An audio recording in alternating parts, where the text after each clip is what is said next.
আব্বা চাওয়া নাও, যাক 20 টাকা দাও। 20 টাকাটা কি করবা? কি যাবে দোকানটা খাইয়া যাও, কত কিছু রয়েছে। আরে নিজের দোকানের জিনিস খামো কে, তোমার লস হইব না? তুমি 20 টাকা দাও, অন্য দোকান থেকে মজা খামো।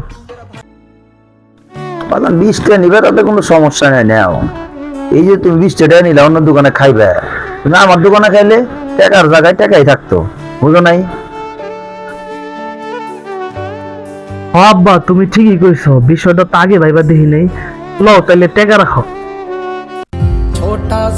যাক বাবা, তুমি তাহলে বুঝছো এরকম করে প্রতিদিন 20 টাকা করে নিয়ে কত টাকা লস হয়েছে। তুমি আমার দোকানটা খাও। আচ্ছা কি খাই বাজান, খাও। তাইলে আব্বা করো, ওই যে 20 টাকা একটা বেনসন দাও। আচ্ছা দিতাছি। আমার বুঝতে খাওয়া গেলেন তে দিয়া বন্ধু, আমার দোকান আবি না আর।